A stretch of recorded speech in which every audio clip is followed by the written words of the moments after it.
Muraho neza, murasuhuzwa na mwene so Ingabire Mado. Umwami Yesu Kristo nashimwe, kandi amahoro y'Imana arushaho gutwarira mu mitima yanyu. Amen. Biseguyeho nari maze igihe kinini nihugiyeho, ariko numvishe mpatwa n'umwuka w'Imana ko tugomba kongera gusangira ijambo ry'Imana. Reka twiragize Imana kugira ngo agahe kacu karusheho kugenda neza. Mana Data, tugushimiye urukundo dukunda, tugushimiye ko watanze umwana wawe w'ikinege kugira ngo twebwe abamwizera turonke ubugingo, ndetse hazagire n'ababuronka kubwo ijambo bazatwumvana. Bana natwe muri aka kanya, ari twe turi kuvuga ijambo twungukirwe, n'uwumva ijambo nawe yungukirwe. Tubisabye twizeye mu izina rya Yesu Kristo. Amen. Tujye kuganira ku ijambo ry'Imana nk'uko bisanzwe, kuko tuzi ko neza ko ijambo ry'Imana ari umuti, kandi ijambo ry'Imana ari indorerwamo, ndetse ijambo ry'Imana akaba ari tabaza, akaba ari umucyo umurikira inzira umuntu acamo. Iyo rero umuntu arebye nko mu buzima bwa none, isi dutuyemo, ubuzima muri rusange, ubona umuntu akeneye ijambo ry'Imana, kubera yuko muri isi dutuye harimo urusaku rwinshi, harimo amajwi menshi, harimo inama nyinshi, harimo inzira nyinshi, harimo amahitamo menshi. Ibyo byose bikaba byayobya umuntu, cyangwa se umuntu akaba yakwibura, yabura amahitamo. Ariko se wakwibaza ngo umunyabwenge yakora iki? Umunyabwenge yahitamo gusaba kuyoborwa n'Umwuka Wera. Hari umuntu umweretse kutuganiriza, aratubwira ngo bari bari ahantu, Umwuka w'Imana aramubwira ati, babona abagabo bakunda gufata amakofi bakayashyira ku mufuka w'inyuma. Ijwi ry'Imana aramubwira ngo fata iyo kofi uyishyire ku mufuka w'imbere. Ngabyibazaho, yumva ni ibintu biri fani, ariko aravuga ati reka mbikore. Arabikora, ikofi ayishyira imbere. Ngo bateye intambwe nke cyane, inzoka ihita iza imuruma, ariko ikubita hahandi yashyize ikofi. Iyo aza kunegirija cyangwa se naha agaciro iryo jwi, inzoka yari kumuruma ikamwangiza. Ariko yaravuze ati ntawamenya, reka mbikore. Rero muri ubu buzima natwe tugiramo amahitamo menshi, harimo umwijima, hari inzira nyinshi zisaba ko umuntu ahitamo, hari ibintu byinshi bidusaba guhitamo. Ese wakora iki? Wasaba Imana kuyoborwa n'Umwuka Wera. Tujye kureba mu ijambo ry'Imana, turebe ahantu byagiye bigira umumaro ku bantu bayobowe n'Umwuka Wera. Turasoma muri Luka ibice 20 ku murongo wa 20. Turasanga inkuru za Yesu n'abafarisayo. Yesu ngo abafarisayo baje kumugerageza, bamugerageresha umusoro. Ariko ngo mu kuza kumugerageza baje bigize nk'abakiranutsi. Bohereje abafarisayo n'abanditsi, abanditsi n'abatambyi bakuru baraje bafata abantu, barabwira ati mugende mwitwaye nk'abakiranutsi, hanyuma mugende mwese mwigira abana beza, mugende mubaze Yesu, ariko mumubaze mushaka kumushyiramo umutego kugira ngo babone ukuntu bamushyira abacamanza bamuhane. Kuko Yesu yaramaze kubacira umugani w'abagaragu bimye shebuja uruzabibu. Ngo umuntu yarahinze uruzabibu, warangije ashyiramo abakozi, akajya yohereza umukozi bakamwica, akoreza umukozi bakamwica, kugira urugero yohereje umwana we nawe baramwica, batuye ni bari kuzatuzungura. Ngo abafarisayo, babatambyi n'abanditsi bakuru, ngo bumva neza ko ari bo abwiye, birabababaza, birabarya mu mutima. Niko kuvuga bati rero ko uyu muntu tumushakaho impamvu, hanyuma nitumara kumubonaho impamvu tumushyire abategetsi bamucira urubanza. Niko kohereza intasi. Intasi zigenda ngo zigize abakiranutsi, agenda bigize abana beza. Baramubwira ati mwigisha, tuzi neza ko uvuga neza ijambo ry'Imana, ubwira abantu ibintu byiza. Bagenda mbese baranza baramutaka, baramutegura neza, baramusigiriza. Ariko Yesu kuko yari afite Umwuka Wera, amenya neza icyo abo bantu bagambiriye, amenya neza ikibagenza, ko mu by'ukuri atari ugushaka kumenya ibicyabwo, ari gushaka kumushyira mu gatego. Baramutaka, baramubwira ati mwigisha, tuzi kuvuga neza, tuzi ko wigisha abantu ibintu byiza, ariko se ni ngombwa ko duhereza Kaisari umusoro? Ariko Yesu kuko yari yuzuye Umwuka Wera, arangije arababwira ati mumpe igiceri. Bamuhereza igiceri, arababwira ati hano hari ifoto yande, ati ni iya Kayisari. Ati iby'Imana mubihereze Imana, n'ibya Kayisari mubihereze Kayisari. Aba abavuyemo bamuburaho impamvu, kuko bari baje bamuhiga bamushakaho impamvu, bamushaka ari umutego. Natwe rero muri ubu buzima ntago imitego ibura, mu bantu tubamo, mu buzima tubamo, mu nzira ducamo, amahitamo tugira, mbese muri ubu buzima dukeneye umwuka wera.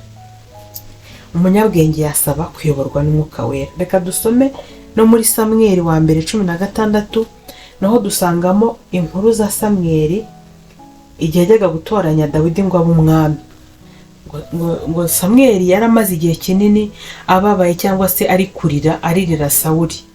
Ngo Imana iramusanga iramubwira ati ariko se Samweli, uzagereza hehe kuririra Sawuli ko namuciye?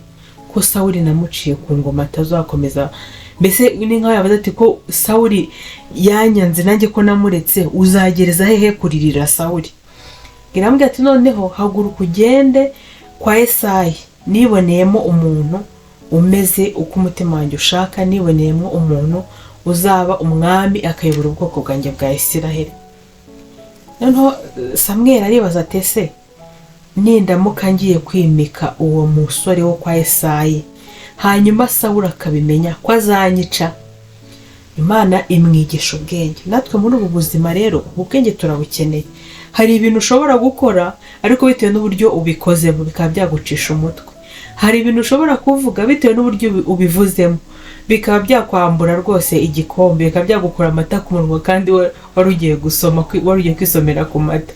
Dukeneye umwuka wera kugira ngo adufashe muri ayo mahitamo. Natangiye mbabwira ngo muri iyi si turimo harimo inzira nyinshi, harimo amahitamo menshi, harimo umwijima, hari amajwi menshi, hari inama nyinshi, hari ibintu byinshi bidusaba guhitamo. Udashishoje, utagize ubwenge, utagize umwuka wera, wayoba cyangwa se wagwa, wacikamo kabiri, ubuzima bwawe bwakwangirika, mbese business yawe yamera nabi, wasubira hasi kandi hari urugero wari ugezeho. Biradusaba rero ko tuyoborwa n'umwuka wera. Nka Samweli nawe yaza kuvuga ati Imana irambwiye ngiye kwimika umwami, akagenda uko yiboneye, uko abyumva n'uko abitekereza, akavuga ati ni Imana ibimbwiye, ko iki se ntagenda kwimika umwami? Sawuli yari kumwica da, ariko yagize ubwenge agisha Imana inama, aribaza ati none ndagenda gute ko Sawuli nabimenya ko nimitse umwami aranyica? Imana yambwiye ati noneho wowe urafata inka, ugende nk'umuntu ugiye gutamba igitambo. Uyu muntu avuga ati ngiye gusenga, ntawamubuza. Avuga ati ngiye gutamba igitambo, ntawari nta nubwo Sawuli yari kwirwa mwibazaho nyine, kuko ari igitekerezo giturutse ku Mana. Aravuga ati fata inyana ugende ugiye gutamba igitambo, hanyuma ugende kwa Yesayi. Imana imugira inama yo kunari bwitware bitari umucisha umutwe. Aragenda ageze kwa Yesayi, naho ahura n'ikindi kibazo.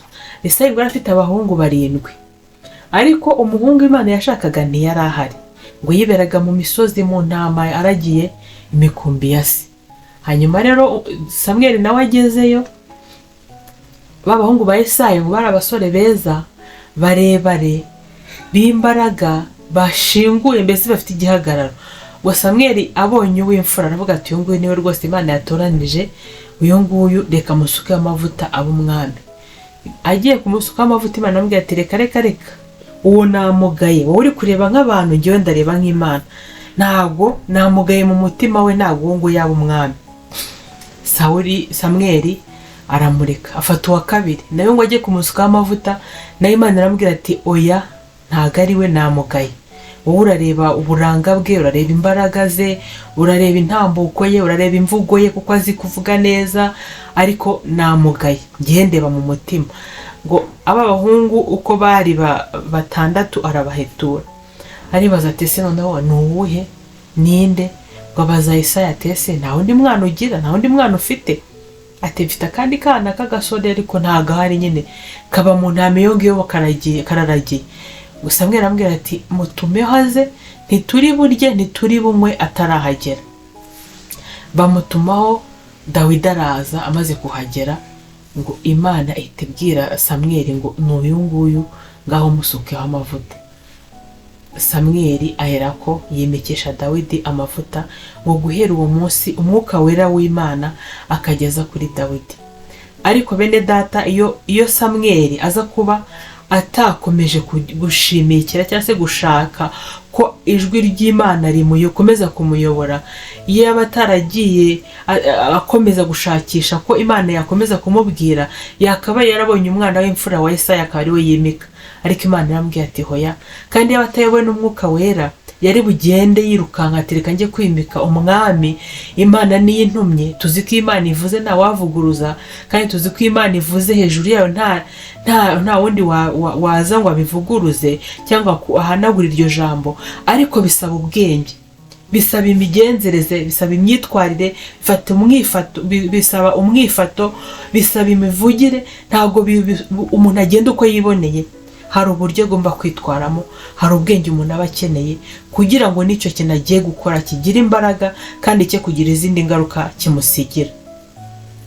Rero twatangiye tuvuga ngo muri iyi nzira, muri iyi si, muri ubu buzima, muri iyi mibereho, muri ubu buzima tubayemo, muri business umuntu akora, mu rugo, mu rushako, mu bana, mu kurera, mu kazi umuntu akora, wenda urigisha abana ku ishuri se, cyangwa se aho uri hose ukeneye ubwenge bw'Imana, kuko uhura n'abantu batandukanye kandi ukenera amahitamo, ukenera nawe gutanga inama ku bantu muri kumwe, ukenera kuyobora abantu muri kumwe. Ntabwo ibyo bintu wabikora wenyine ubwawe udafite ubwenge buva ku Mana, udafite umwuka wera w'Imana. Wabivanga, wabikora nabi, wagira ibyo wangiza, wagira ngaho ukumva ko wowe wihagije mu bwenge cyangwa se mu mahitamo. Ariko nta hantu na hatoya umuntu ashobora kugeraho yumva ko yihagije. Igihe cyose turabanyantege nkeya, igihe cyose umuntu n'umuntu ahora afite ahantu hari vide hakeneye kuzuzwa. Rero iyo udahisemo kuzuzwa n'Imana, ntihabura ibindi biza bikahuzuza. Amahitamo nabiri ni Imana cyangwa se ni Satani. Iyo udahisemo Imana, Satani aragukoresha. Rero biradusaba ngo muri ubu buzima, muri aya mahitamo, muri urugendo, muri iyi nzira ndende y'ubuzima, uri umumama wenda mu rugo uri kumwe n'abana, uba ugomba kugira ubwenge bw'ukuntu batwara, uba ugomba kugira ubwenge bw'ukuntu utwara umukozi, uba ugomba kugira ubwenge bw'ukuntu witwara mu rugo, kandi ugakora n'umurimo w'Imana, ugakora n'akazi. Uri umupapa se, ufite akazi, hari abantu uhagarariye, hari abantu uyoboye. Urasabwa ubwenge, urasabwa inama ziturutse ku Mana kugira ngo utagira imyanzuro ufata uhubutse cyangwa se wishingikirije ku buhanga bwawe, hanyuma ya myanzuro ikazakugiraho ingaruka. Rero muri iki kiganiro ngo umunyabwenge yakora iki? Umunyabwenge yahitamo kuyoborwa n'umwuka wera w'Imana. Rero nshuti zanjye, bavandimwe, banyarwanda, namwe nshuti z'u Rwanda n'abari hirya bashobora kumva ikinyarwanda, ndabinginga kubw'imbabazi z'Imana ngo muhitemo kuyoborwa n'umwuka wera w'Imana. Tubona ko na Yesu ubwe yayobowe n'umwuka wera w'Imana, kandi biramufasha ku ntego yari afite mu isi, ayirangiza atagiweho n'umugayo, ayirangiza ateshuwe muri misiyo yari yaramuzanye mu isi, birangira na n'iyi saha intsinzi ye tuyigenderamo. Rero ndabinginze, mu ntege nke za muntu utera intambwe ntoya, inini zaterwa n'Imana. Ariko uyinginga uti njyewe sinshoboye, nyemerera umwuka wawe weraze abane nanjye, amfashe mu mahitamo, amfashe muri ubu buzima. Imana y'amahoro irushaho kubana namwe no kubishimira no kubaha umwuka wera ngo abafashe muri uru rugendo. Murakoze, Imana ibahereza umugisha. Data mwiza, tugushimiye ko abanye natwe, twemerere iyi mbuto y'ijambo ryawe uyimeze mu mitima y'abari kuryumva, ndetse n'abazaryumva kubera abandi baryumvise, hanyuma rikora umurimo mugari, ryera imbuto nyinshi, kandi rigira abantu ribera umucyo, rigira abantu ribera urumuri, rigira abantu rikangura, ndetse ryongerere kuvomerera abandi bari bacitse intege, barushaho gukomera kandi beguke. Ni mu izina rya Yesu Kristo mbisabye nizeye, amen.